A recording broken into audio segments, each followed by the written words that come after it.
We'll call the Marathon County Board of Supervisors to order, please. We will start with the Pledge of Allegiance, and please remain standing. Following the Pledge of Allegiance will be a silent moment of reflection.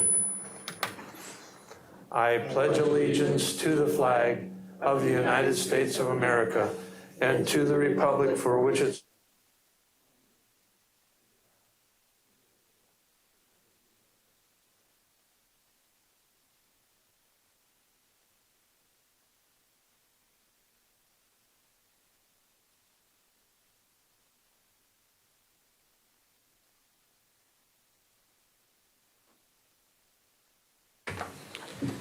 Thank you. And I would like to have the reading of the notice, please. Just maybe switch with Brooks. Pull that one over. The annual meeting of the Marathon County Board of Supervisors, composed of 38 members, will convene at the Marathon County Courthouse Assembly Room, 500 Forest Street, Wausau, on Tuesday, November 11th at 6 p.m., and the agenda was duly signed and posted.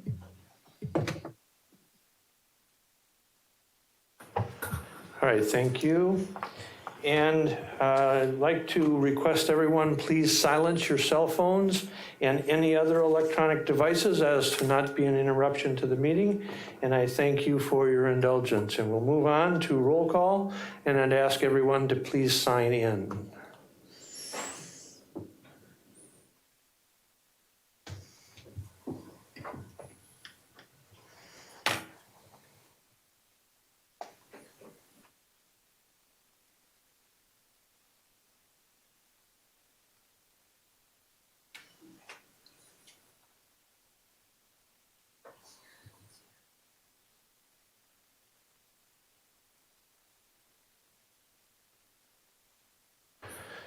And thank you.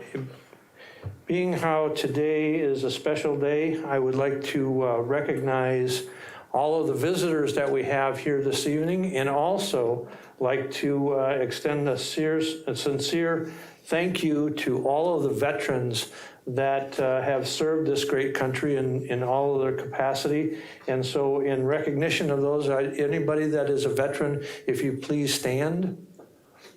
I know there are some people that are here, veterans that were not here before last week.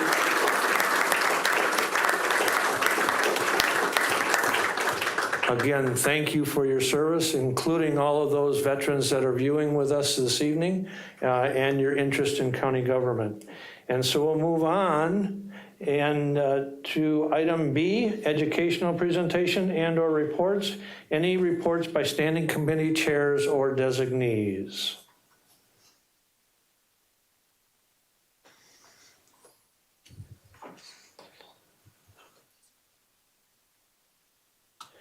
All right, seeing none, we'll move on to the consent agenda, item C8 through item C13A. What is your pleasure? Motion by Supervisor Drabek and seconded by Supervisor Zhang.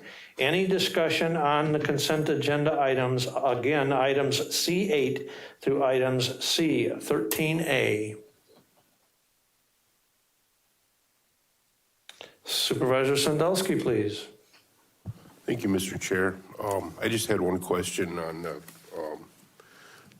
Health and Human Services Committee one with the transportation for the elderly and disabled.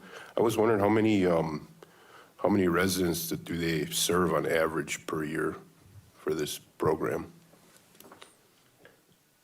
I don't know that we have that information readily available.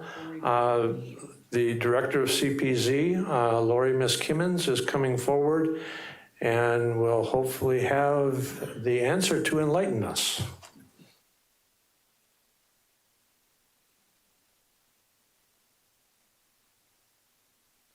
I do not believe I know the exact number off the top of my head, but it is in the hundreds for sure. So we get 366,000 a year to serve throughout the community. So. And both North Central Healthcare and Metro Ride provide those rides. So,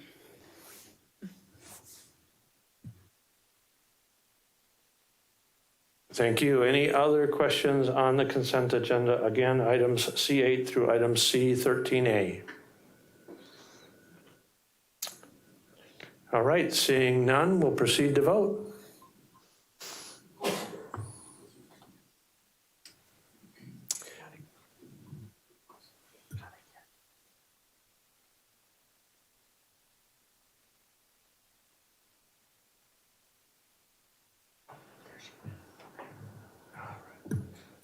And we'll proceed. And the motion is carried and is unanimous. Thank you. Unless there's an objection, I'm going to, at the request, move item D14, setting the county board salaries for the 2026-2028 term, resolution 75-25, till after item E17, the 2026 property and tax levy resolution and budget, simply because there's some amendments that are being offered that may have impact on the salary settings. So unless there's an objection, I'm going to move that agenda item, again, D14, to follow item E17. Is there any objection? All right, then we will move on. From Human Resources, Finance and Property Committee, item E15, amend the 2025 budget and provide $5,000 to Synergy for review of potential economic development sites, resolution 77-25.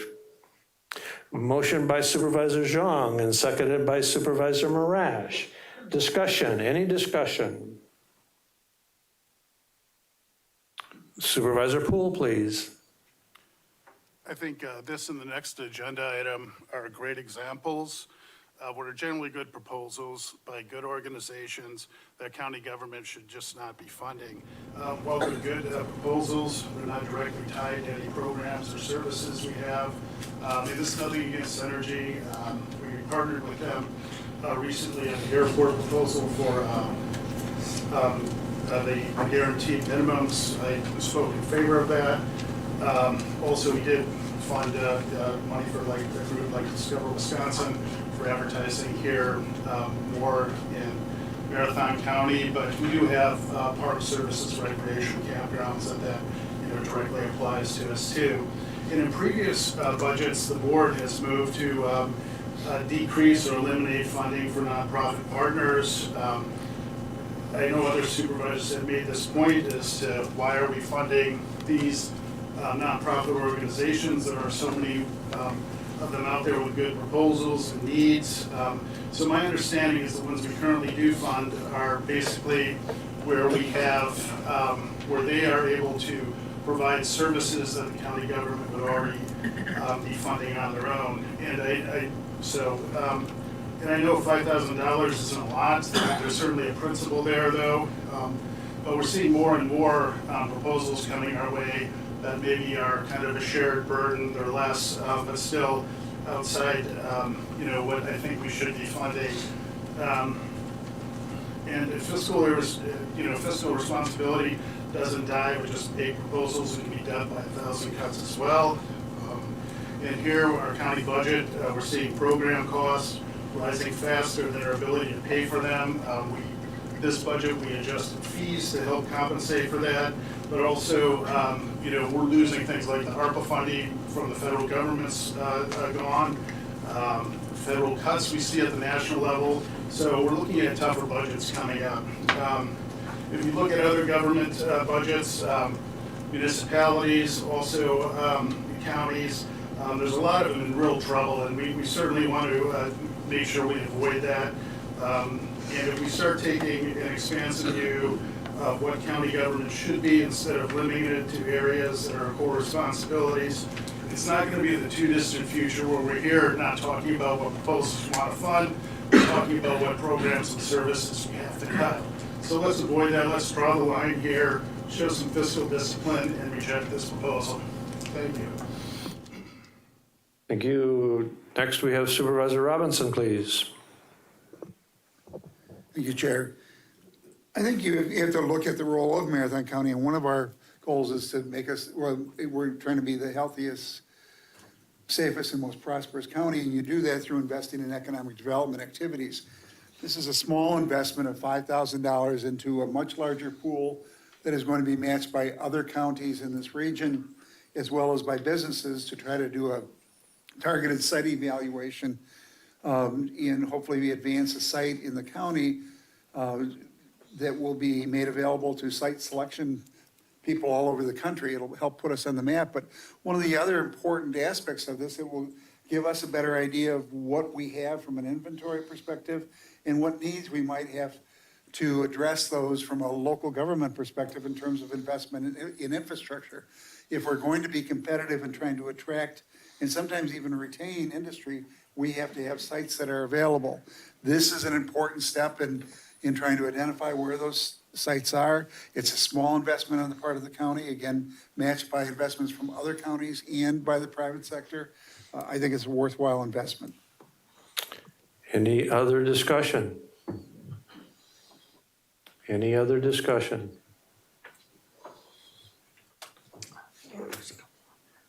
Supervisor Poole? Yeah, and again, I want to point out, I do think this is a good proposal, but there are other stakeholders that can and should be funding this. This is a project I think will get funded, as is the next one, but it shouldn't be county government that they putting county taxpayers on the hook for it. Vice Chair Dickinson, please. Thank you, Mr. Chair. So it says that in the proposal of 130,000, 50,000 is WEDC grant. That's pending. So my only question is if we approve the 5,000 and that 50,000 doesn't occur, what is the outcome of that? Do we have an idea? I do not have the answer to that question. I would look to the administrator. I don't know. Sure. Try to back up, less feedback. My recollection of the presentation from Angel Laidlaw from Synergy was that was essentially a commitment from WEDC. I think to your point, you could easily, if that were a concern, amend the agenda or amend the item to reflect that county administration should not expend the funds until the WEDC funds come through. All right. Any other discussion?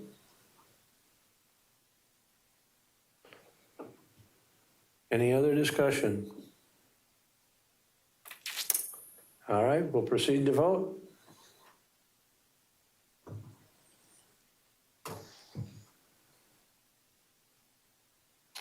And we'll proceed. The motion fails. It is a 2/3 majority requirement, and the vote is 22-12. Moving on to the next item, item E16, to amend the 2025 budget to provide $20,000 to the Marathon County Historical Society for the America's 250 anniversary celebration. Motion by Supervisor Robinson, a second by Supervisor Conway. Any discussion? Supervisor Poole, please. Basically, just the same argument as last time. And again, I was a double major. One of them was history, so I love history. Historical Society, great institution. But again, I don't think we should be funding this. We already pay the Historical Society in this budget. I believe it's $55,000. Putting another extra 20 on that, I think, is going over what we should be doing. I would note too that the Historical Society just broke ground in August on an archive that cost $7.5 million. So they're able to get money. And again, we don't need to be putting taxpayers on the hook for this. There are other stakeholders. If taxpayers want to pay it, they can do it on their own. We shouldn't be forcing them to. Thank you, Mr. Chair. Thank you. Supervisor Robinson, please. Looks like the Scott and John show. I would like to point out that 50 years ago, during the 200th anniversary of this country, Marathon County was very active in celebrating those events. I was on the board back then, so I guess it makes me old, but these events don't happen often and they call for the celebration of the freedoms that we enjoy within this country. And yes, there are opportunities for others to contribute, and there will be opportunities for others to contribute for additional activities. But the Historical Society has come to us as they did, as others did 50 years ago. We had a torch run through the county, and we did a lot of other things back then. But I think we need to celebrate 250 years of freedom, our Constitution, and other things. And they have come to us asking for money in terms of the new archives building that will help serve and retain county records. They maintain a significant inventory of our former records, so we do receive benefits from that. They provide educational support, but I think this is a unique, one-time, every 50 years celebration that we ought to fund. Supervisor Lemmer, please. Yeah, thank you, Mr. Chair. Just want to point out, 50 years ago, I was 7. I remember being a Riverview Road runner. We celebrated the bicentennial, and I have memories of that. And this is something that I think I support. I fully support having a celebration countywide. This is not just going to be for Wausau. This is going to be throughout the county, and children will remember this 50 years later. Any further discussion? Any further discussion? Vice Chair Dickinson? Thank you, Mr. Chair. I figured to make it 3 of the 4 people have spoken twice now, right? Just add to a trio. My only thought is, I think there is a good use of it. I would say it's only going to go to a few schools. It's not going to all the schools in the district. So that's a little bit, I would say, disappointing in that. My question though gets to, what's the guarantee that the money is going to be used? Or is it, if we give them the 20,000, they're just going to use it and we just say however they want to use it and we get no kind of check on what that money is? I suppose that's the case. And then they would just hold the rest of those funds for themselves. I think to your point, I think if there was a desire, you could put in the resolution the requirement that they provide a report back to the board on the money expended on the program. They gave the presentation to HR Finance and spelled out what specifically they were going to do at the level that the county was proposing to fund. Supervisor Poole, please. I just want to clarify, I'm not opposed to a good party, and I look forward to celebrating our 250th anniversary. But again, I think that other stakeholders can be funding this. It doesn't have to be Marathon County government or our taxpayers doing it. Thank you.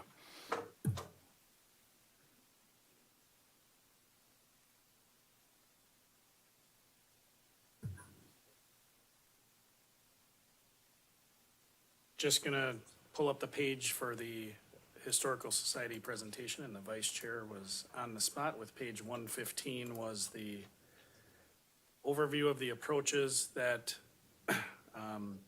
were considered by Extension Education Economic Development. And my recollection is they recommended option 2, and then HR Finance identified the funding source out of the 2025 contingency. Okay, any further discussion? All right, Vice Chair Dickinson, please. So just to clarify, how would you recommend then if we said if they could report back to us after the fact, come back to the board and do you need, I don't think we need an amendment for that or anything, do we?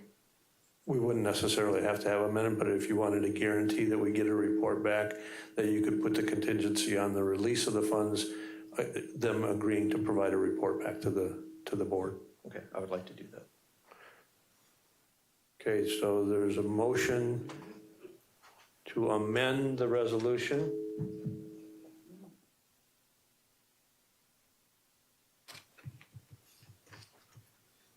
To withhold funding until the Historical Society agrees to provide a report back to the board on the use of the funds as outlined in their overview of the approaches that was recommended by the EEEDC committee and HR Finance Committee determining the funding source. Is there a second to that amendment? As soon as the clerk gets the amendment placed in the agenda.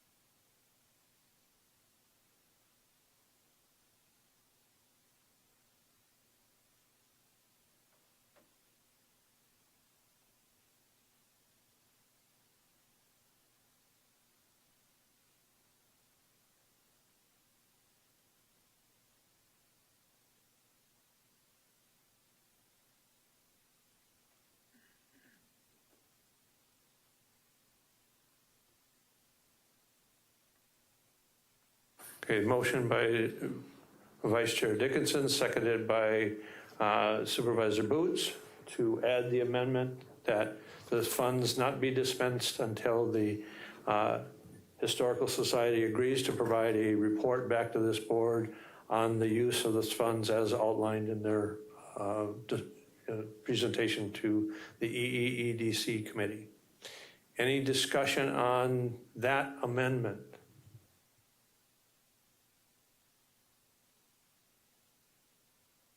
All right, proceed to vote on the amendment.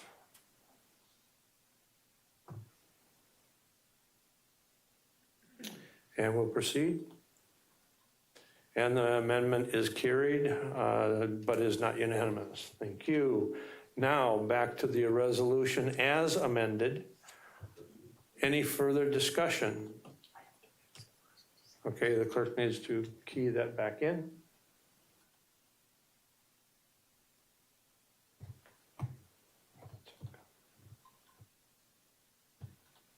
All right, Vice Chair Dickinson. I'm sorry, I still had you up as requesting to speak. Any other discussion now on the amendment or on the resolution as amended?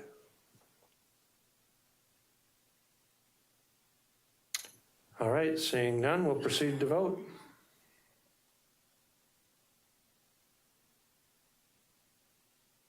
And we'll proceed.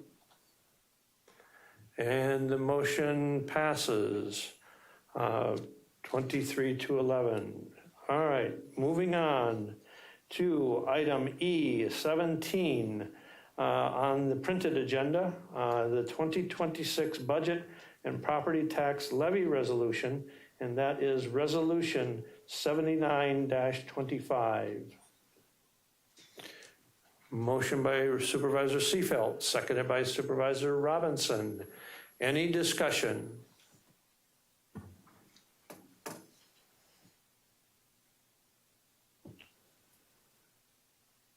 Any discussion? Supervisor Sandalski, please. Thank you, Mr. Chair. I'd like to offer up amendment number 5 of the proposed budget.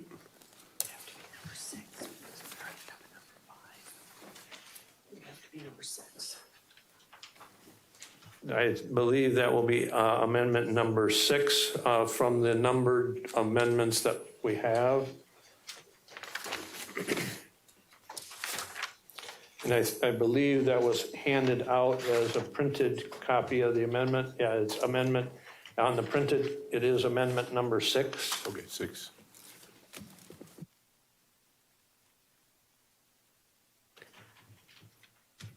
And the clerk needs to create the amendment and in discussion manager first.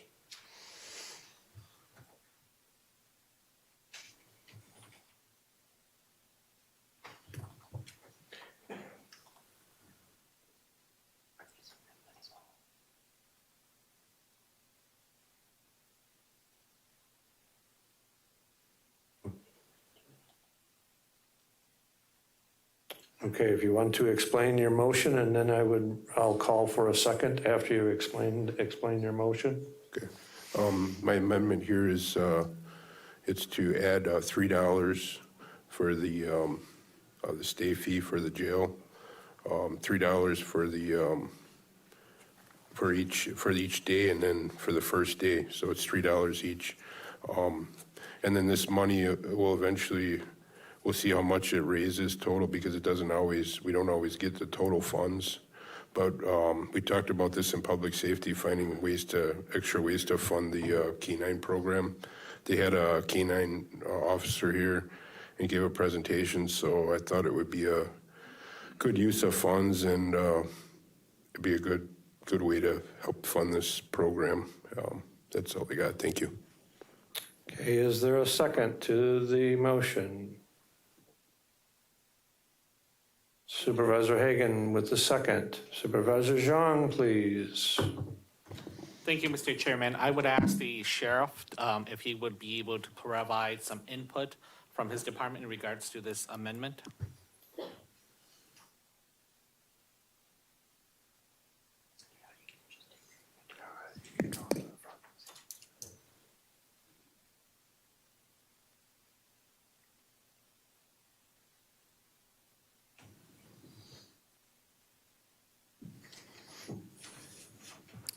Thank you.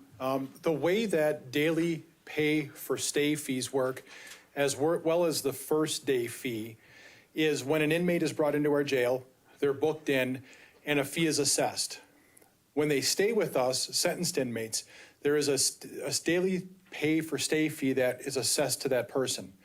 After they leave our care, so whether they're here for an extended stay or a short visit, we look at things like, the reason I use the word care is we have medical expenses for them, we have pharmaceutical expenses for them, we have these daily pay for stay fees. We collect those numbers, and then we wait a period of time, and then we submit a bill to the inmate for those fees. They're given a period of time in order to pay us for those.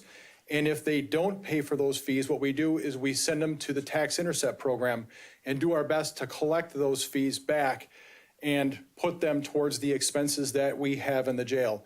As we've discussed in public safety and in other settings, the costs of running the jail are very expensive. Medical expenses, pharmaceutical expenses, food expenses for our inmates. It's basically a little city up there. So we'll take some of those revenues and bring them back in order to help offset those costs. Back in, I want to say it was 2012, 2013 or so, we had looked at the debt that we had outstanding at the time, and it was, I'll just say, insurmountable.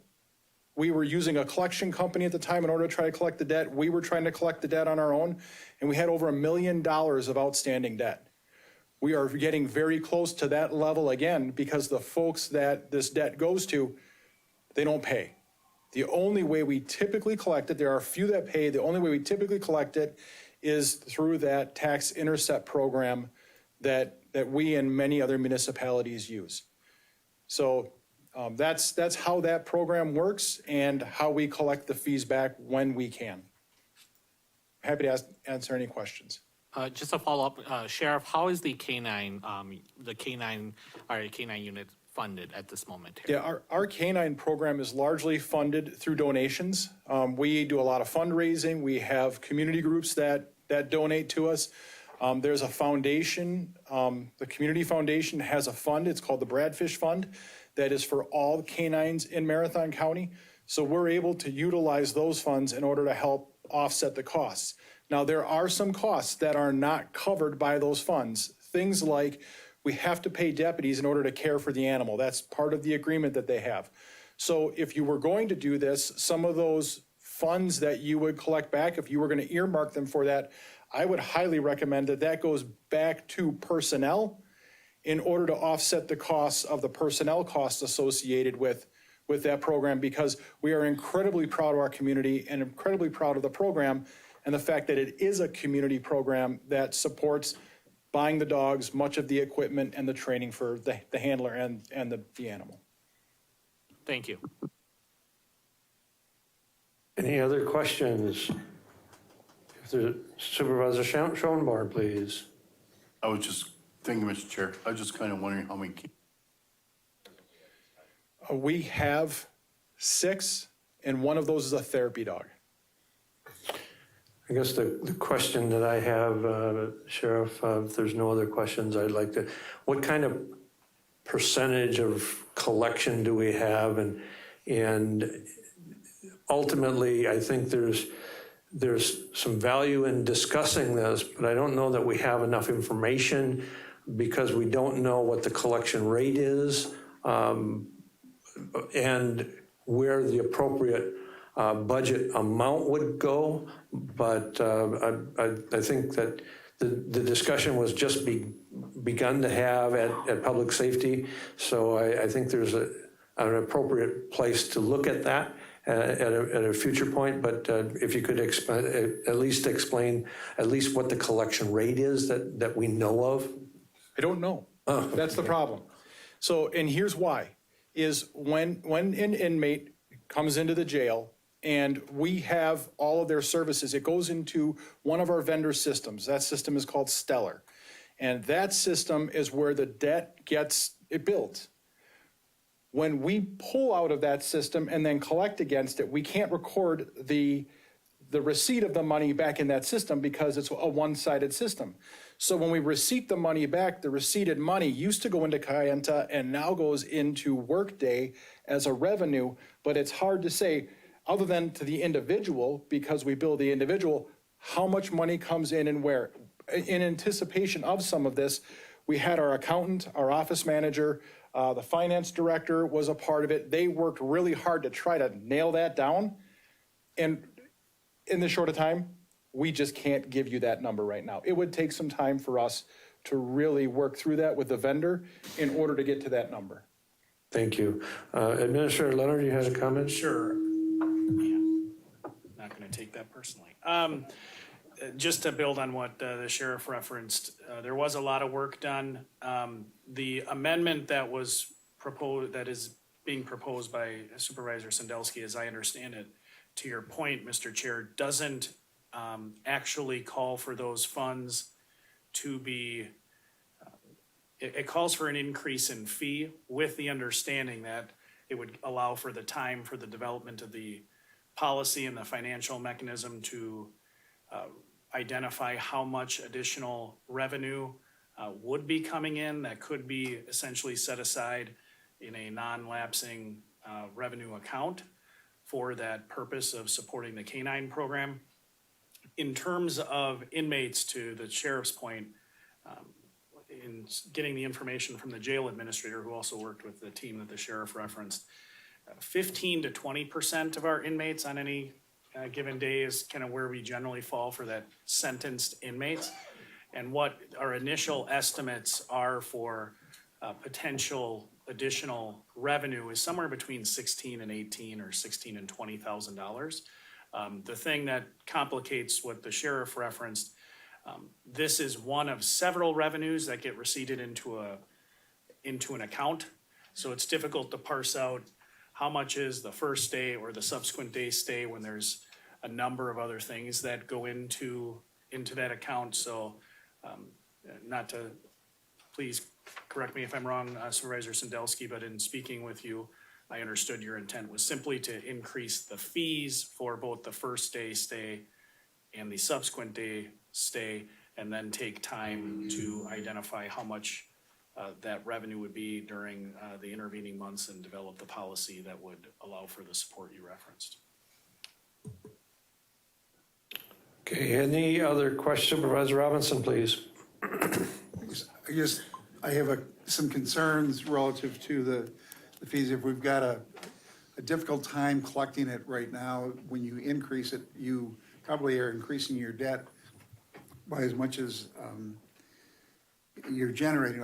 While I appreciate the efforts, the concerns that I have is that this is for sentenced individuals, not for those on probation holds or those awaiting trials, which is a large number of the people in the jail.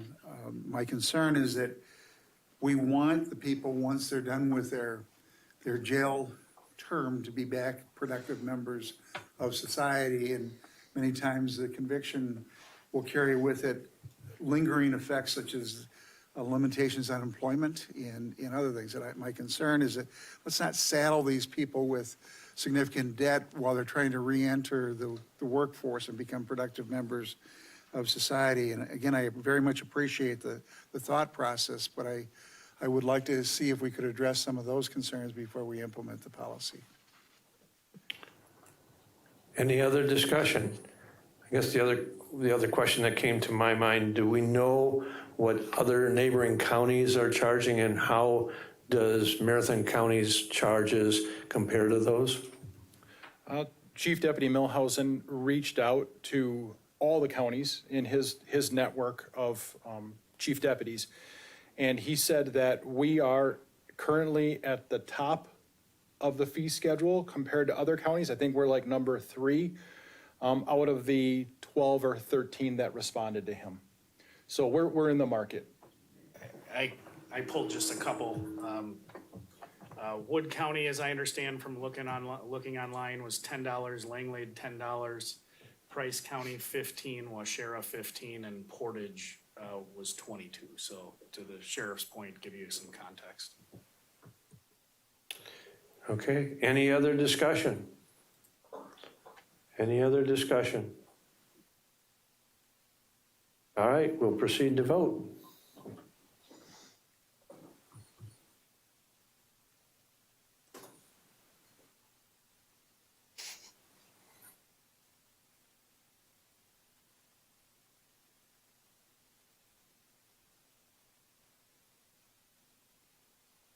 And we'll proceed.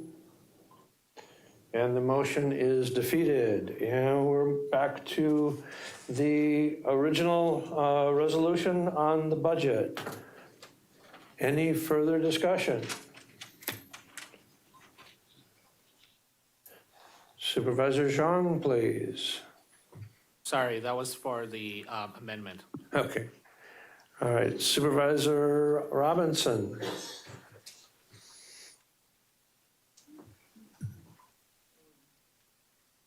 Supervisor Pfeffer can't be here, and he asked me earlier today if I would make sure that Amendment 3 was introduced, so I would move adoption of Amendment 3 dealing with the general transportation aid that came out of the Infrastructure Committee. Okay, just a second. The clerk needs to enter each of the amendments separately before we take motions and or seconds.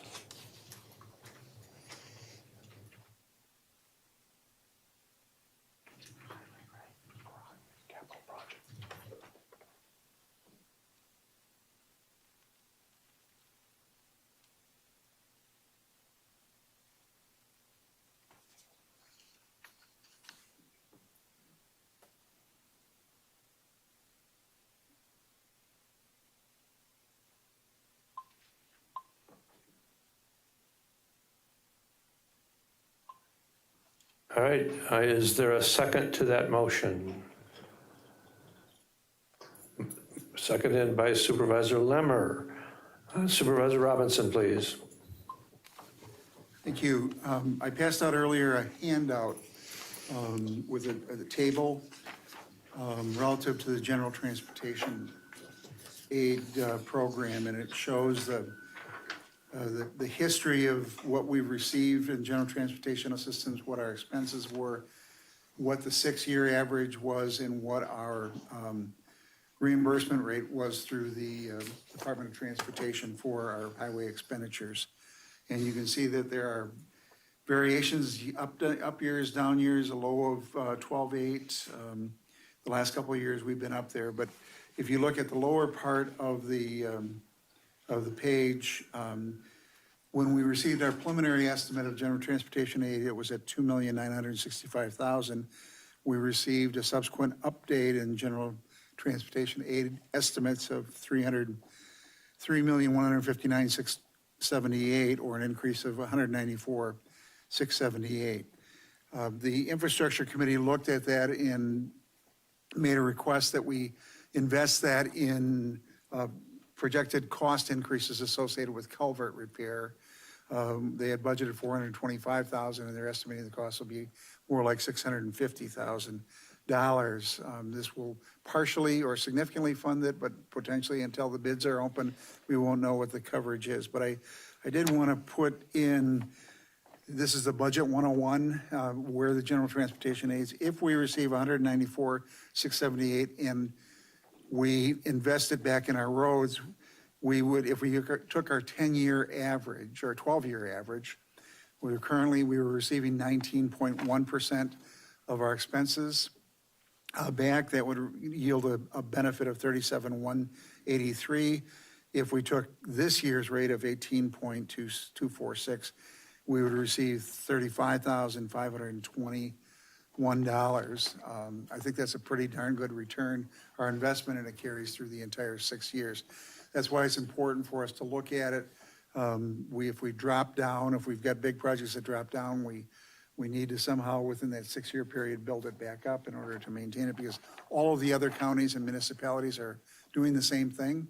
And our relative, we've gone from 2.8 million in 2015 to 3.159 projected next year. It's not a very significant increase over the years. So we need to understand the general transportation aids program and formula and make sure that we maximize it. And one of the ways we can do that is by investing this 194,678 back into highways. Other discussion? Supervisor Lemmer, please. Thank you, Mr. Chair. I'm not sure who can answer this question, but I would assume that we have estimated this GTA annually, and it's not been exact. So where does, if there's a surplus, does it generally go? Would it go back to the general fund, or does it stay with the highway reserves? I'll take two-part question. The first part, this is not unusual that right as you get near the budget, we always get the final general transportation aid number. And by final number, I mean, even that number doesn't mean the state's gonna pay you that. They can go plus or minus 10%. But we always get that number late in the game. Our preliminary estimate is essentially driven off of what we got last year. That has been the longstanding practice of the board. In terms of, I like to look at the revenues within the department holistically, because it's not like we keep a separate pot for general transportation aids and, well, if we don't spend 3.1 million of that, what happens with it? It's similar to all highway funds. They go into that, once you allocate it for highway, it would roll over into highway reserves. Keep me honest, Sam, am I in the right ballpark? Okay, she's nodding, which is always good. Okay, any other questions? Any other questions? Any other discussion? All right, this came again from infrastructure, was unanimous. It was not unanimous at HR Finance, but is on the discussion now. And we will, if there's no further discussion, we'll proceed to vote.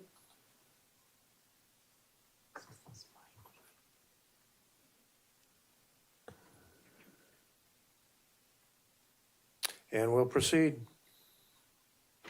And the motion is carried, but is not unanimous. Thank you. Any other discussion?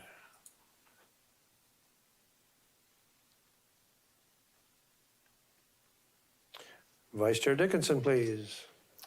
Thank you, Mr. Chair. So I'd like to move forward budget amendment number 4, which is related to internet stipend and board supervisor salaries.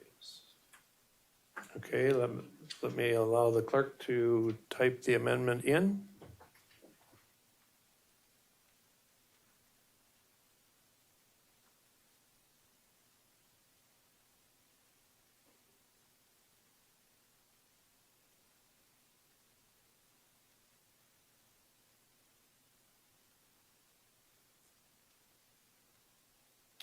And is there a second? Seconded by Supervisor Curvelli. Vice Chair Dickinson, please.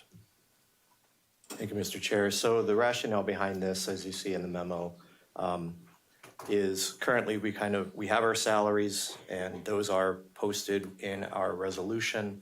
But then we have this internet stipend that kind of comes and doesn't come, and some people get it and some people don't. And so the thought was to eliminate the stipend and just wrap it into board salaries, and that would be with the proposal of moving that 14,000 out of the, into the wage and social security fund area for the supervisors, but then out of the telephone, internet, and cable.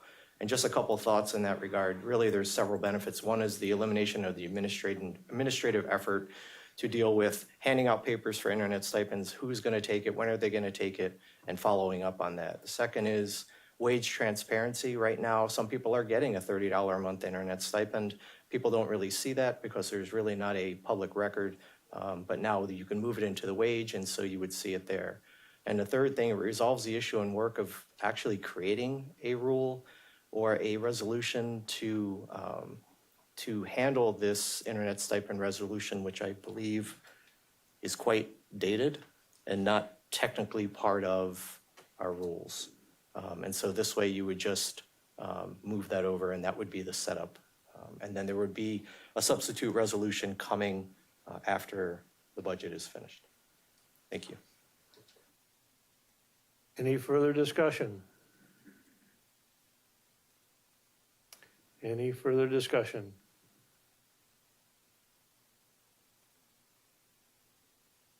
All right, seeing none, we'll proceed to vote.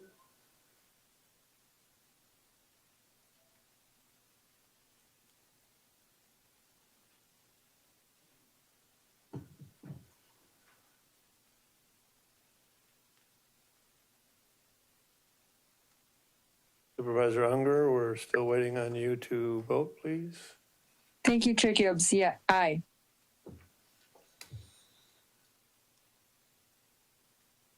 Supervisor Unger, can you provide your vote, voice vote, and we'll record it?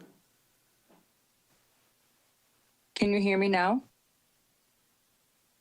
Shoot.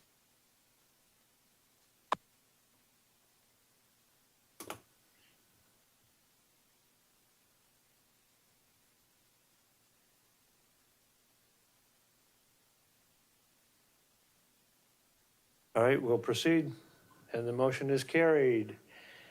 Now, back to the resolution for the tax levy. Any further discussion?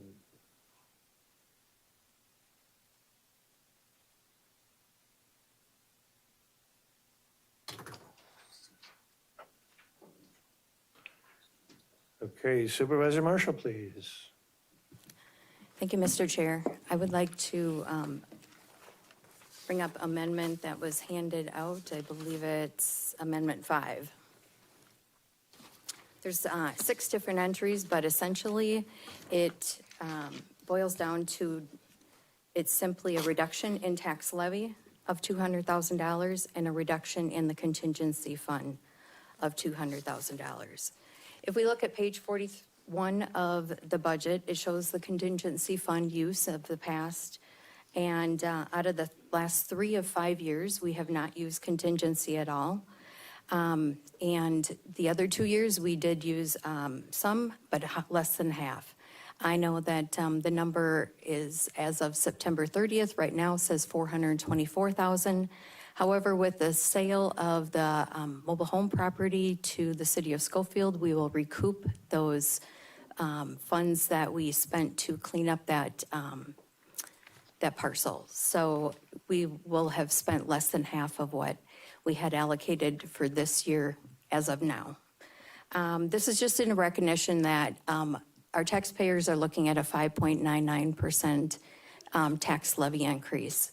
And that's a lot for especially seniors who are trying to stay in their home. I bet each one of us probably knows one of those people who struggles to pay their property taxes, maybe on simply their Social Security income. So this is in a small recognition of, I don't think that it's unreasonable to say we could live with a $600,000 contingency. We are still funding several non-mandated services, such as $1.5 million for the county nursing home, about $400,000 for the aquatic pool.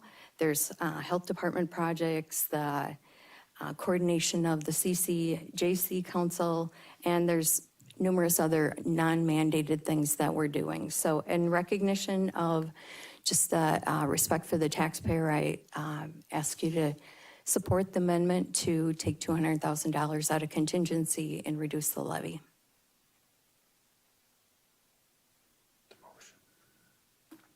Okay, is there a second? Seconded by Supervisor Jensen. Supervisor Robinson. Yes, some of this comes with being the chair of the committee, but I just would caution us as we go into this and next year to be cautious of what we do with our contingency fund. Wisconsin is one of 10 states nationwide that provides income maintenance and administration.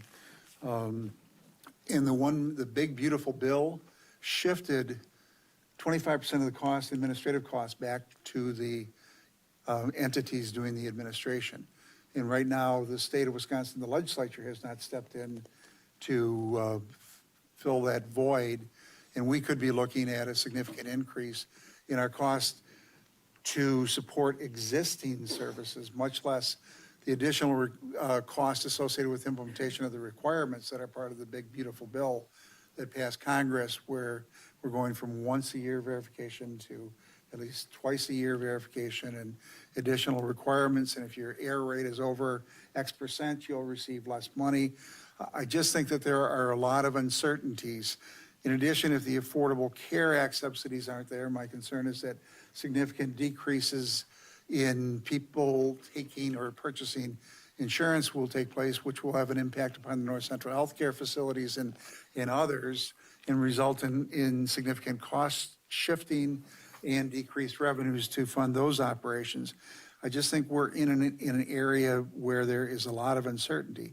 And finally, remember too that our contingency and other things that are not spent go into our capital improvement program with a year lag after the audit.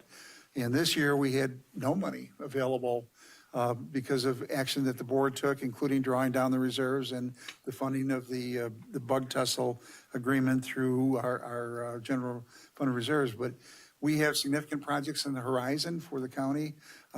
Drawing down the contingency fund during a period of uncertainty also diminishes the dollars that will be available for capital improvements funding in the future.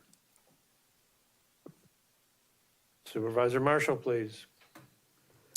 Thank you, Mr. Chair. I think it's also important to point out that we have no proceeds in the budget for the sale or lease of the Thomas Street facility, as well as the River Drive facility. We have 14 months before December of next year to realize some sort of economic development, whether it's leasing those properties or selling them, as we passed in the budget, I believe November of 2023, a resolution that says we will deploy those services half to debt service and half to future capital projects. As far as budgeting for a little, would you say, contingency in so that you can roll it over into capital 2 years later, I personally, as a taxpayer, would rather just pay for my capital. You could be upfront with me on what you are funding in the year that you need it, not overestimating your expenses and underestimating any revenues so that you have rollover. So I personally think that that is not a valid reason to reject this amendment. Supervisor Lemmer, please.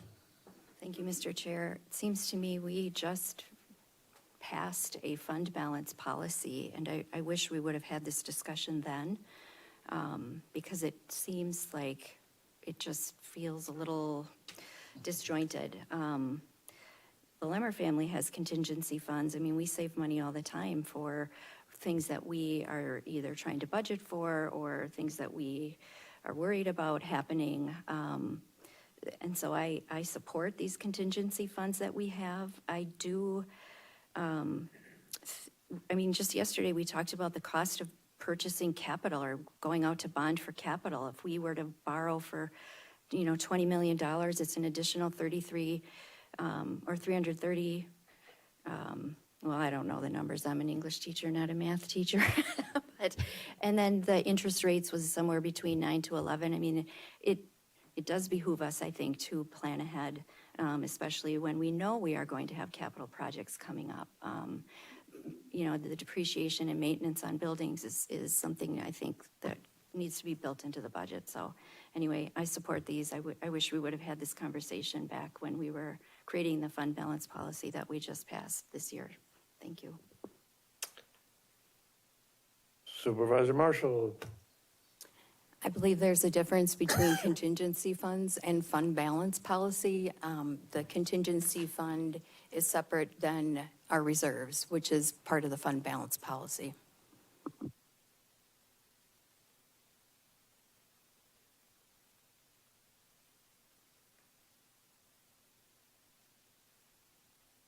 Supervisor Hoppe, please. I know this is a budget meeting, and I know this, what I'm going to say doesn't have a lot to do with the actual numbers, but I have to support Supervisor Marshall in that I think it's been a long time since we've heard anybody say, we owe something to our constituents, and the old people are suffering. And I think this would just show some support for them. They have paid our bills for how long? And it's about time that we show them a thank you and help lower their taxes. And I just think it's an act of caring about our fellow citizens. Thanks. Supervisor Jensen, please. Thank you, Chair. I wanted to start off by saying that I have every confidence in the administration and the department heads that with the budget proposed, we won't have to leverage the contingency or use it really sparingly. So I do support this amendment. I do think we have opportunities with some of the properties that Supervisor Marshall mentioned where we can recoup some of those funds into our budget that could roll into future CIP projects. So I am in support of this. Thank you. Supervisor Lemmer, please. Yeah, thank you, Mr. Chair. Just to clarify, the fund balance policy that's on page 179, there are several non-lapsing contingent accounts that I was referring to. Supervisor Robinson, please. I think one of the reasons why we're looking at the significant increase this year is because last year we used a lot of one-time dollars from the general fund and highway fund to buy down the levy. And we actually decreased it below where it could have been and perhaps should have been if we were fiscally prudent at that time. I just want to caution us about setting us up for failure in the future by limiting our options. And I think that this amendment begins, goes down that slippery road where we just have fewer resources available for the future. We have a policy of using our unencumbered funds for our capital improvement plan to avoid borrowing wherever possible.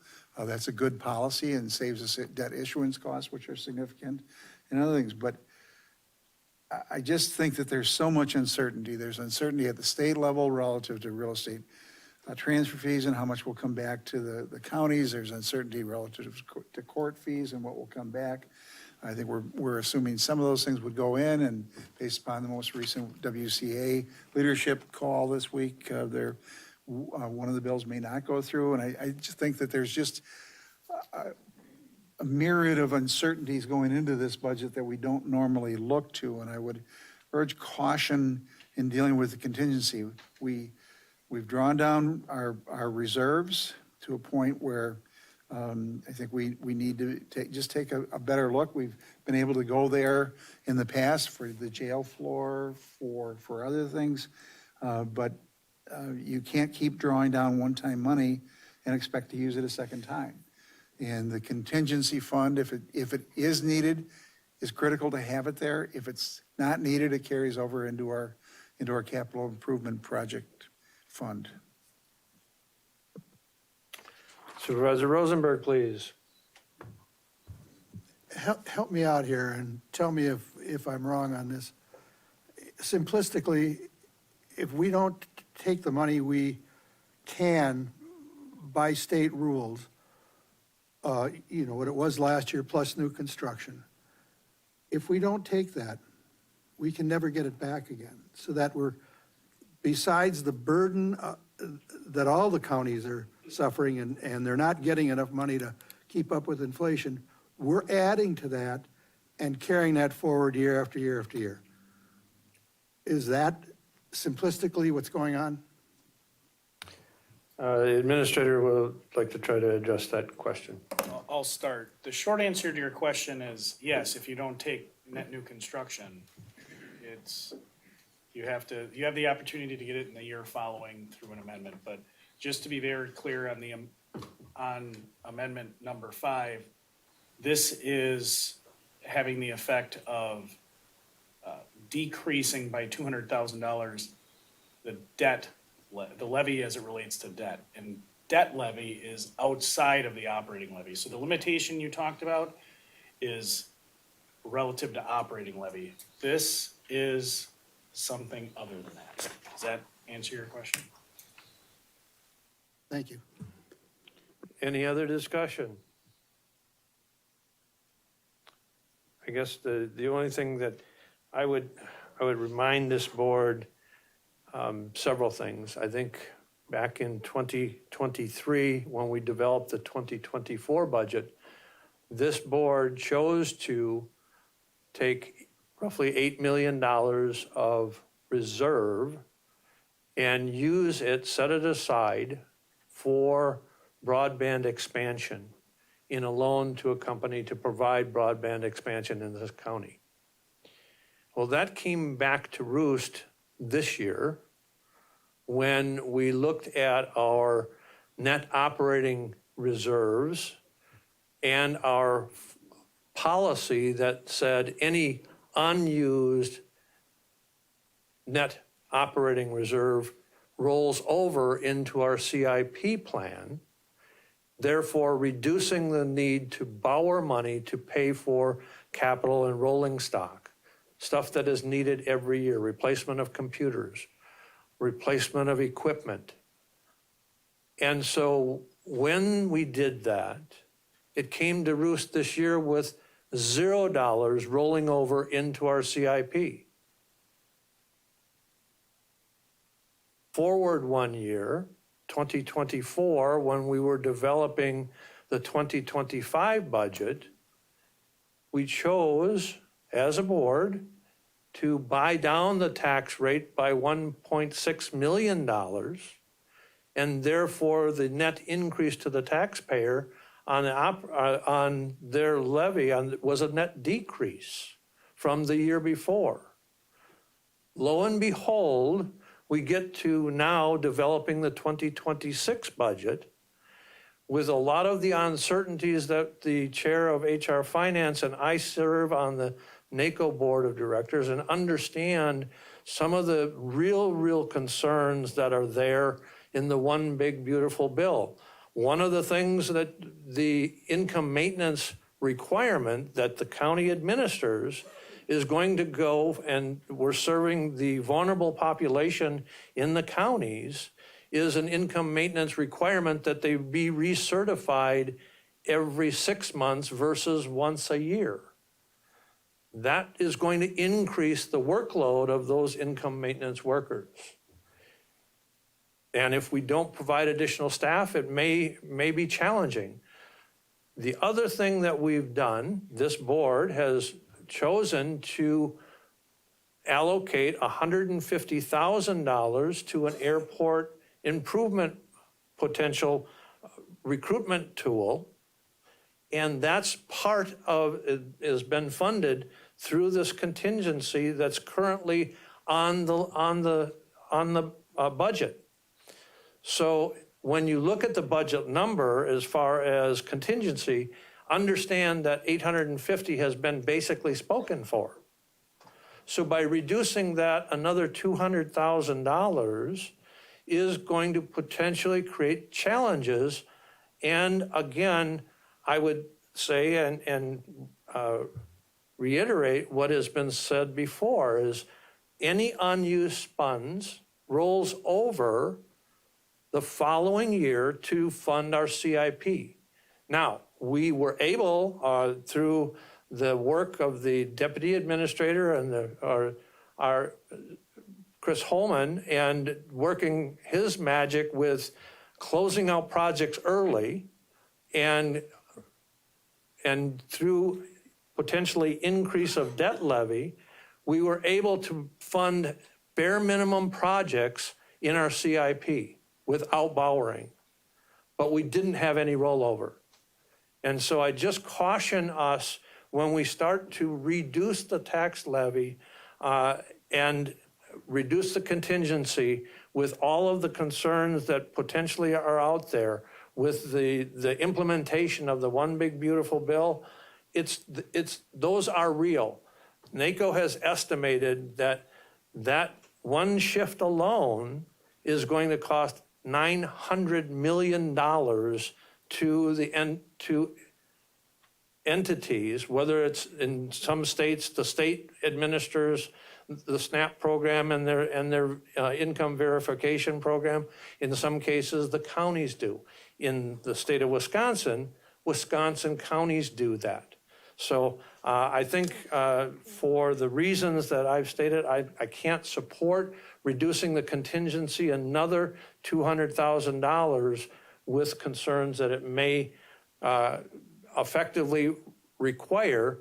Then we would have, if we had no other resources and we use that contingency, we then would have to start using reserves again.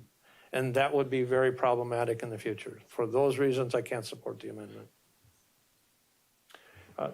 Just to make sure, in your budget, to make sure that everyone understands the numbers we're talking about, it's on page 41. Your contingency total amount is $800,000.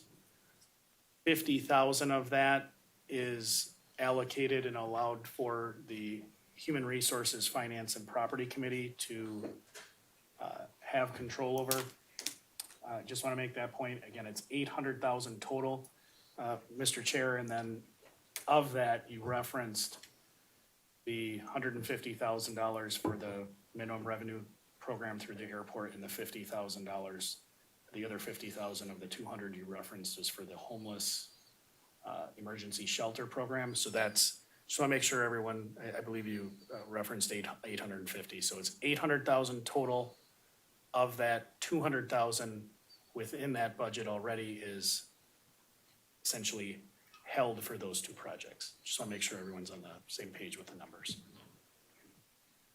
So if I understand that correctly, if that 200 is spoken for, and the amendment then would reduce the true available, unassigned, if you will, contingency to 400,000. Correct.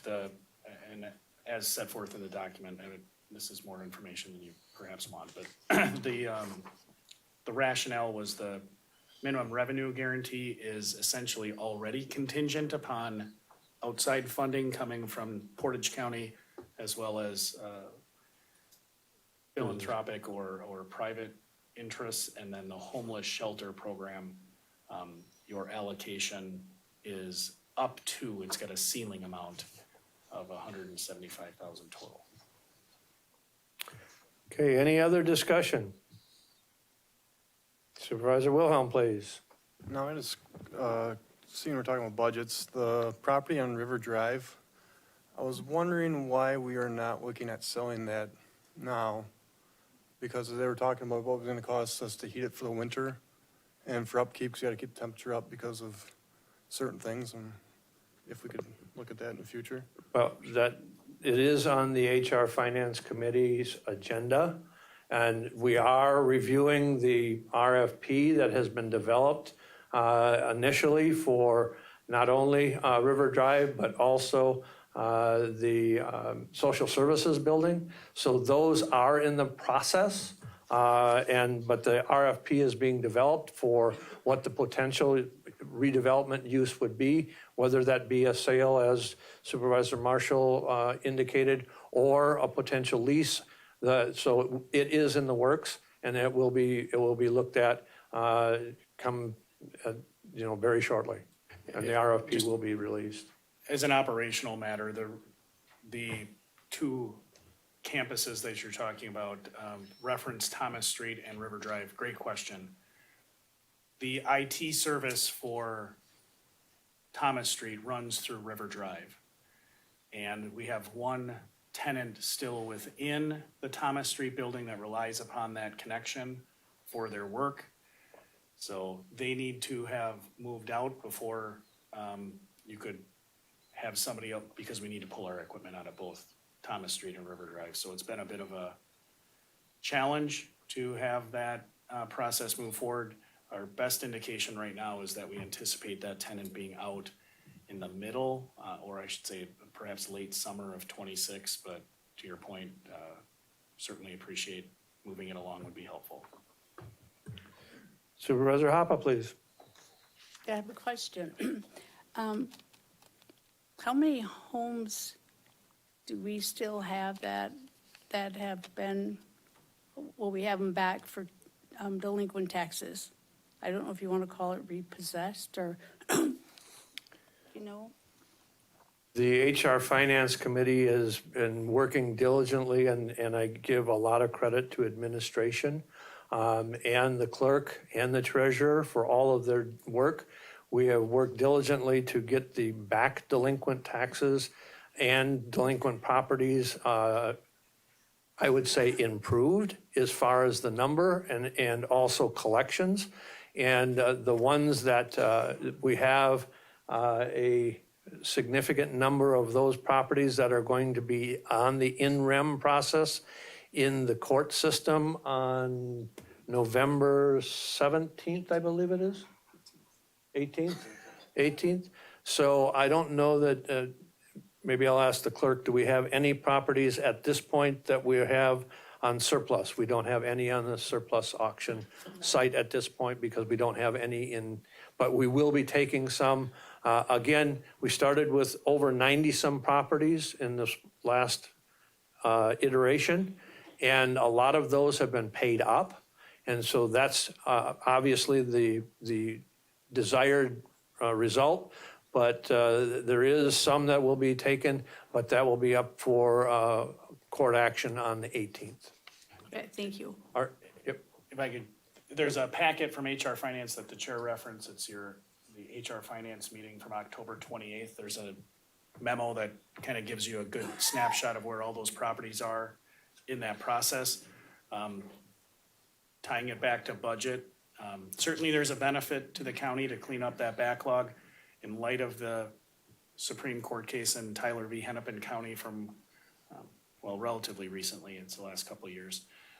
Any surplus above what we're owed, so hypothetical example, if there's a $200,000 house that owes $50,000 in back taxes, we take that property and we were to sell it for that $200,000. In previous years before that case, the standard practice for counties was to retain that surplus. That case clarified that that is not permissible, so it's not a clear revenue source that would be available for,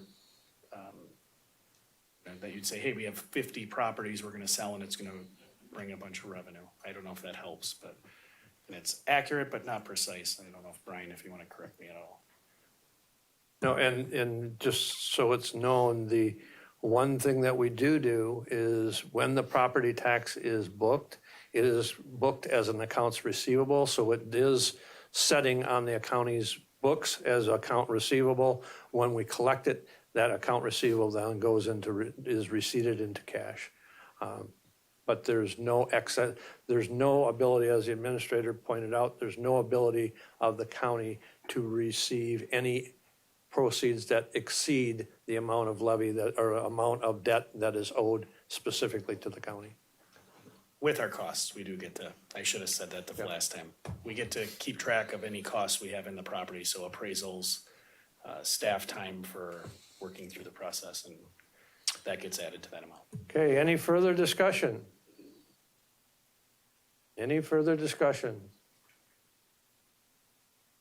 All right, seeing none, we'll proceed to vote.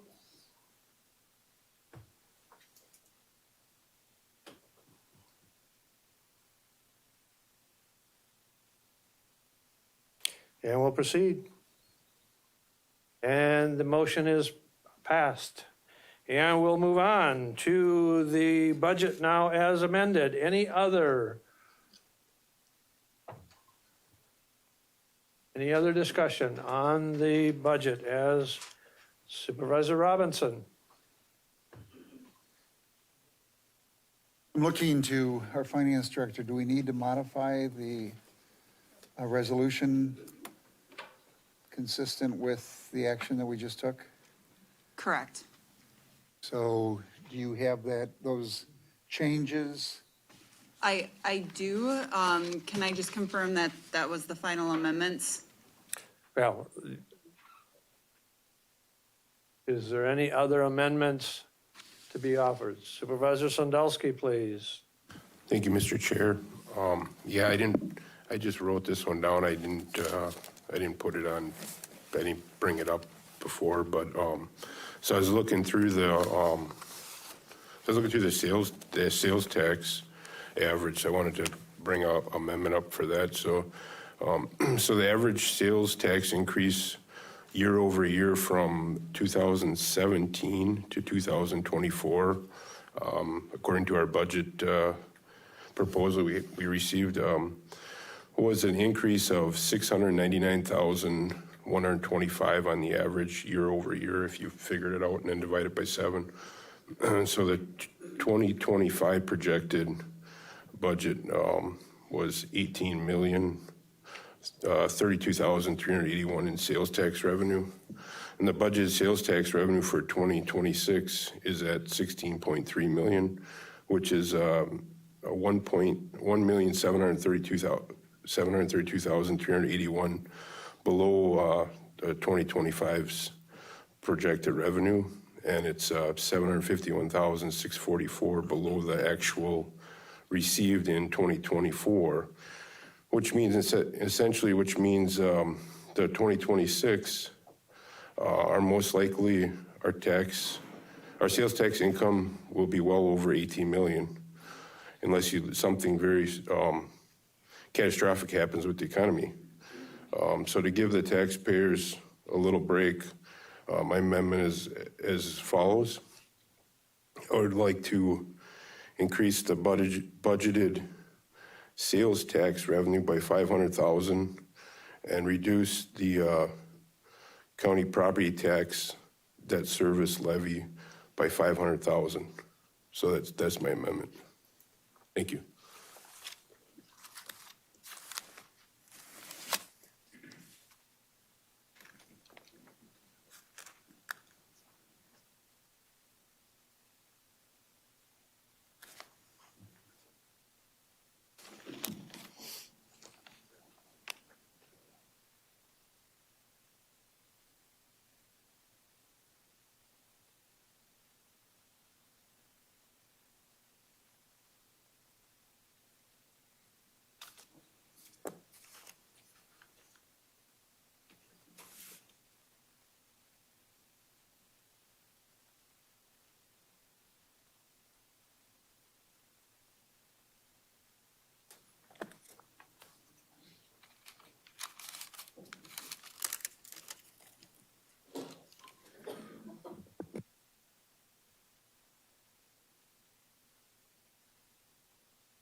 Is there a second?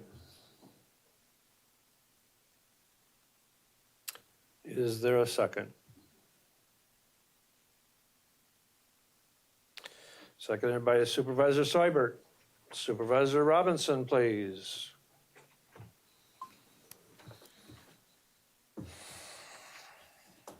Boy, it's been I'm very concerned about this amendment. The HR Finance Committee already took $525,580 out of sales tax and increased the projected revenues to pay for the chiller project at the jail.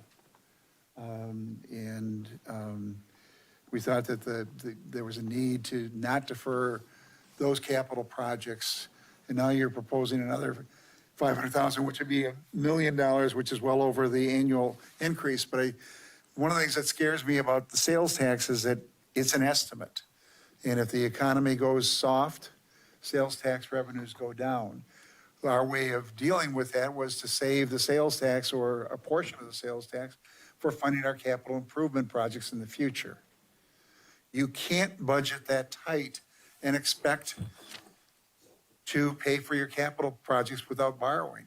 And the cost of borrowing is much higher than it is through paying it through the fund balance at the end of the year. So this is a dangerous precedent. We're going to get tighter and tighter and tighter with no flexibility. We're going to draw our reserves down, eliminate our ability to deal with things within our reserves, and force us every time we have a hiccup to go out and borrow. That doesn't make sense to me. And I really encourage you to do it. One of the reasons we ask for involvement early in the process, and we've been meeting since July. I've been at just about every standing committee's meeting since July, asking for input into the budget. And now we are not on Friday of last week, not on Monday when finance met, but on Tuesday night at 7:25, looking at an amendment coming out of nowhere. These amendments have impacts on the future and our ability to do it. If you're concerned about the tax rate, think about what you're doing, taking today's dollars and spending them so we don't have any reserves in the future. You're going to increase our cost for capital in the future. I strongly encourage you to vote no on this. Supervisor Sandalski, please. Thank you, Mr. Chair. I just had one other thing. I believe it was brought up last year at the budget meeting. Sometimes it maybe would be better off if we borrow towards like projects, especially like highway projects, because it was mentioned last year in the budget that we've actually received more state aid if we're in lieu of if we're borrowing money versus just paying out of the levy. That's just something I don't know if you want to clarify that, but if someone wants to clarify that, but that's what was brought up last year. Thank you.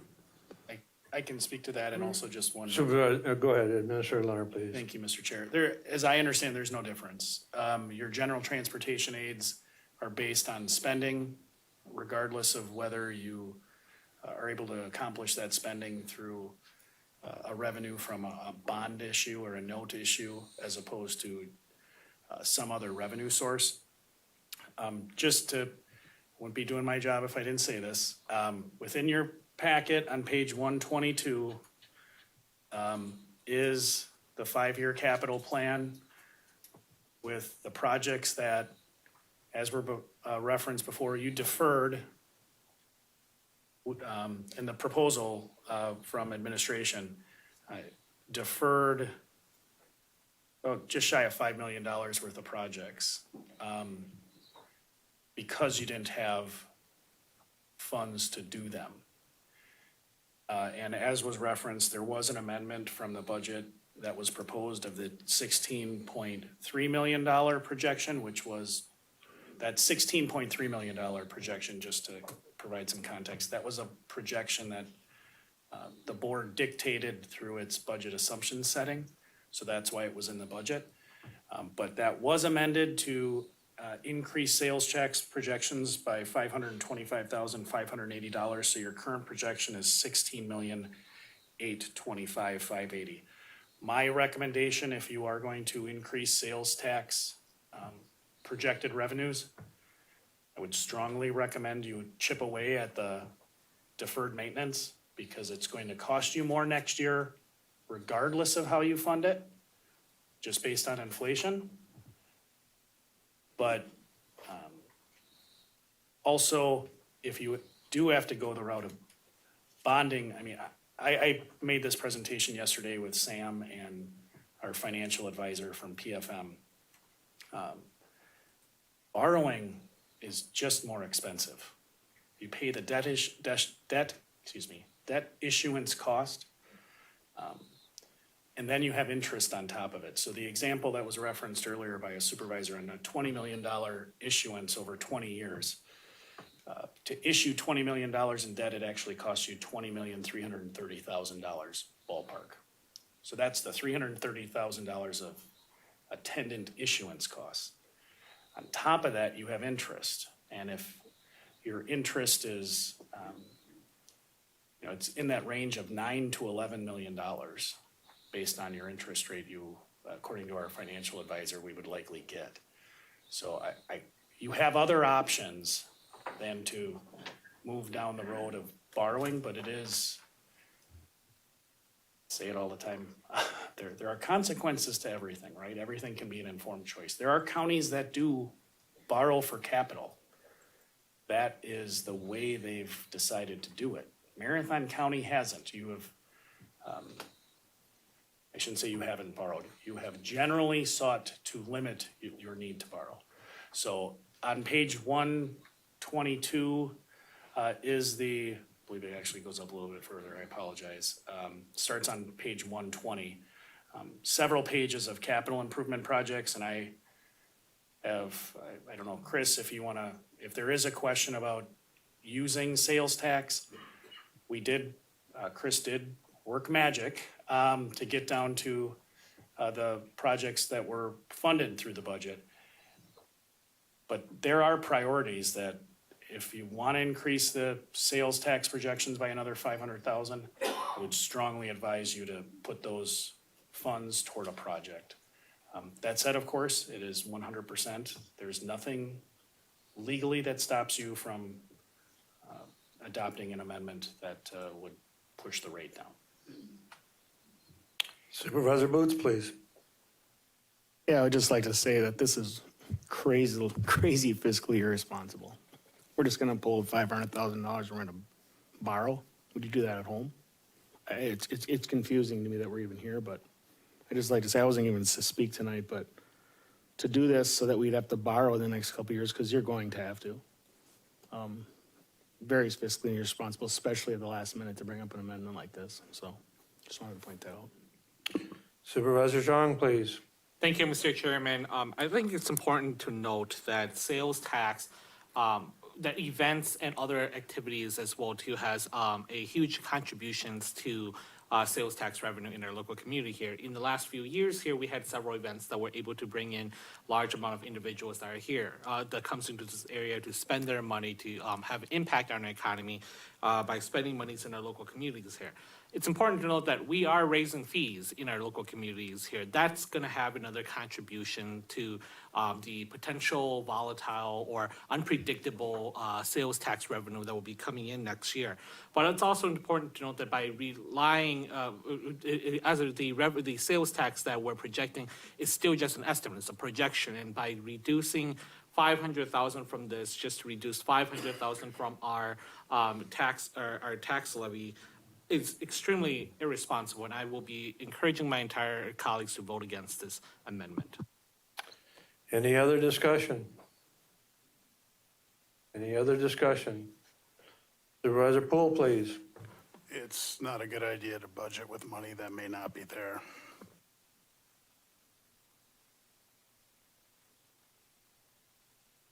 Any other discussion? I think my sentiment is when you look at the amount of defrayed or deferred, and I'll call it exactly that, deferred capital projects that are almost $5 million in nature that we didn't have money to do, that would, if we wanted to do it, require bonding, cost the taxpayers more money. Cost the taxpayers more money. That does not make any sense. We've seen the results of this kind of action on our CIP and the funding that we have available to fund projects. And so for those reasons, I'll be voting no. Any other discussion?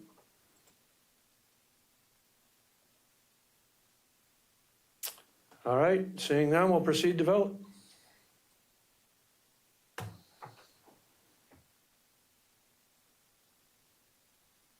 And we'll proceed. And the motion is defeated. Moving on to the budget. as amended. Any other discussion?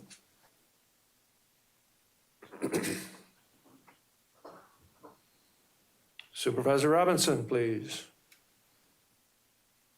Thank you, Mr. Chair. While we're working on that, I just wanted to reiterate the thanks to administration, the department heads, the committees, and the board members for developing the budget. We've tried to be as transparent as possible, bringing to light the increase in the general transportation aids and being as inclusive by engaging the committees early and often. If you see opportunities to improve the budget process going forward, I really encourage you to let me know, or the administrator or Chair Gibbs know, but this budget is down the numbers were down $3.4 million in actual spending over last year. 8 departments decreased their levy support, 1 was at 0. We had the increase in the levy, but some of that was due to the one-time expenditures to draw down last year.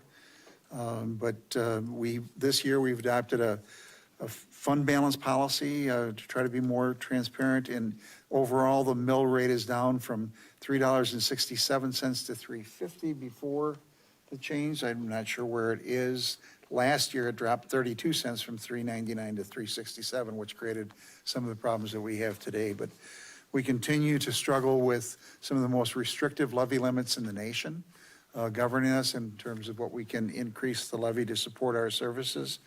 And we've got a $195 million budget with a $50+ million, high $50 million plus levy debt, $60 million levy. So the other funding sources become important. But again, I want to thank administration for developing a budget that maintains the status quo and tries to, we froze a number of positions, but we maintain core priorities through this budget. Sam, you want to talk through, so if you look in your packet, and I have it up on the screen, it's on page 117. This was the budget resolution as it existed before the amendments today. There's a couple of areas to change. Sam, you want to highlight which paragraphs, and I'll highlight them up there? Absolutely. So about three-fourths of the way down where it says debt levy, $4,714,649. The new number is $4,514,649, essentially down $200,000. The next place is, be it further resolved, the Marathon County Board of Supervisors does hereby adopt the 2026 Marathon County budget of $196,351,665, essentially down $5,322. And then the next portion there, the be it further resolved, the Marathon County Board of Supervisors does hereby authorize a property tax levy in the amount of $61,225,481. Those are the 3 areas that will change in this resolution.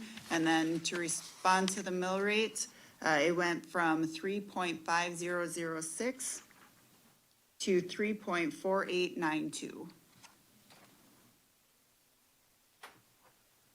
Thanks, Sam.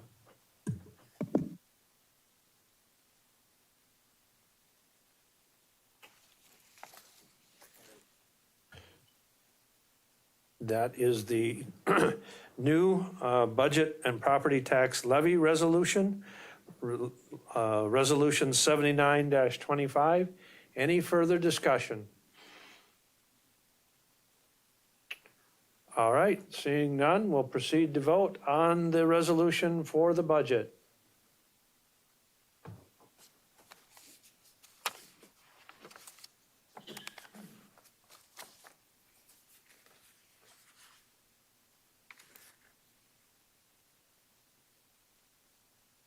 Supervisor Seibert.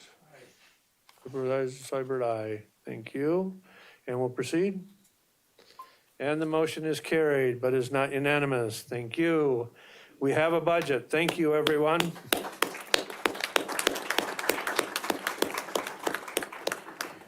And I too want to extend my sincere thank you to all of the department heads for all of their hard work. The finance department, led by Sam, and then also administration and all of their efforts to produce what is this county board's policy statement, biggest policy statement that we draft every year, and that is our budget. And so thank you to them for their diligent work. We'll now move and take up from the Executive Committee and Human Resources, Finance and Property Committee, item number 14, which was on the original paper agenda, item 14, setting the county board salaries for the 2026-2028 term, resolution 75-25. I would look for a motion. Motion by Supervisor Seifelt, seconded by Supervisor Robinson. And Vice Chair Dickinson, please. Thank you, Mr. Chair. So I'd like to offer a substitute resolution, which is the first of two that are offered in front of you, and I want to do an explanation if I could, and that is, so based upon the previous action of Amendment 4 to move, which was approved 30 to 3 to 1, to move the $14,000 out of the internet cell phone area to our general wage for board members, this follows that. And so a couple things on that initial substitute resolution. Number one, the resolution does, the first thing it does is it separates, it gives every member a base wage, which is $66.90. And then what it does is what our previous resolution did not do was add a role-based wage to the chair and vice chair.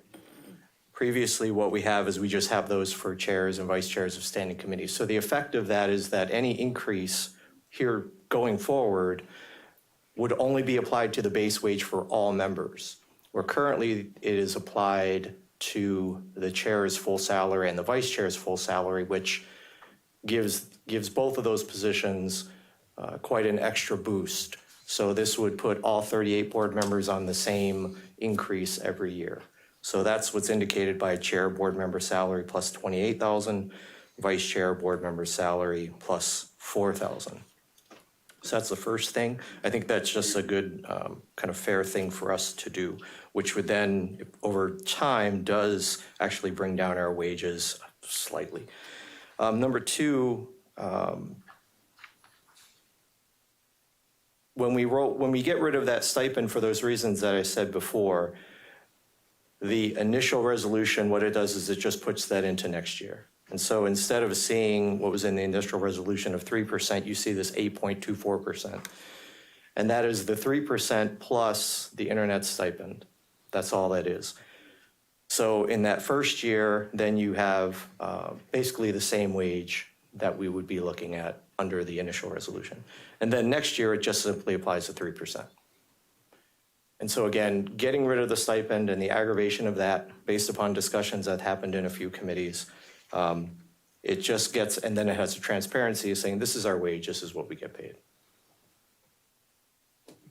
So should I be offering an amendment to the resolution? We have on the floor the substitute as presented. So yes, if you want to offer amendment to that and just use the substitute number 2. 1. Or no, substitute number 1, excuse me. Yes, substitute 1. Mm-hmm. Yeah, so I would make that amendment by offering the substitute 1 resolution. Or making a motion for that. Okay, just a second. The clerk needs to put that into our meeting manager and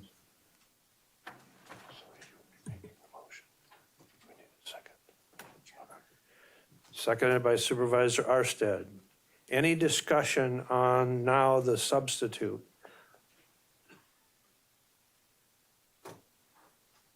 So Chris, do you want to clarify what the substitute now then does in comparison to what the original one did? In the bottom of the resolution, it offers that up for that. You're talking about the salary and benefit. You want me to state that? So then in the resolution, it states at the bottom for 2026, it's the 21,335 increase, but 14,000 of that is from that fund transfer from the stipend account. And then in 2027, it would be the 8,222.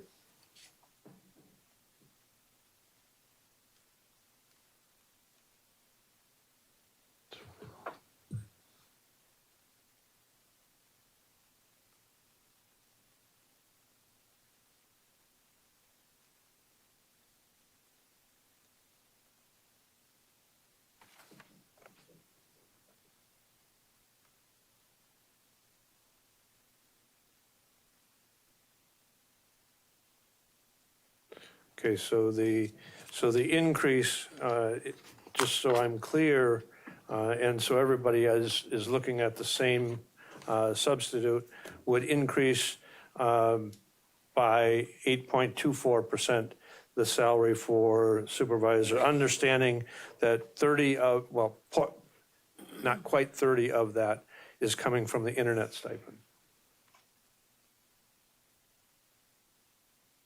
Is everybody clear?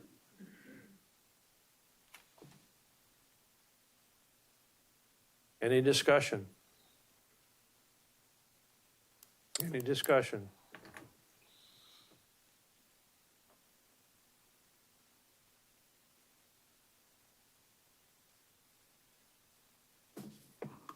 All right, we'll proceed to vote.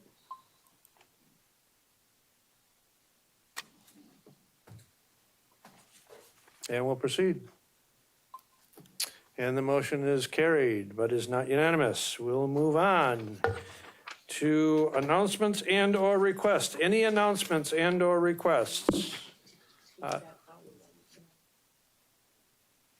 Oh, excuse me.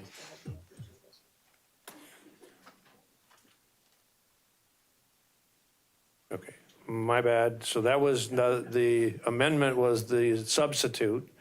So that brings now the substitute and replaces the offered First Amendment. And so now we have to vote on the substitute.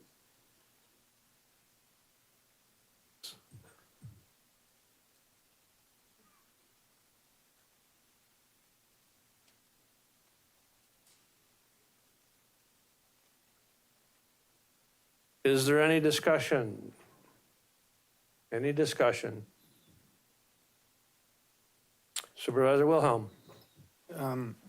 Is it, when it's written up there, is it wrong? Because it says a 3% increase plus stipend in the second year?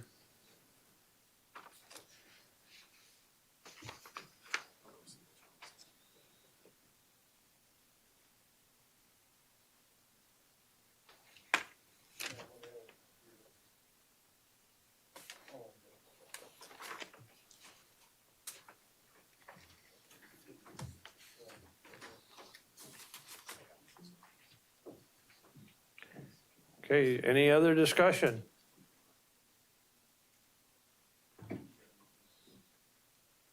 Any other discussion? Seeing none, we'll proceed to vote.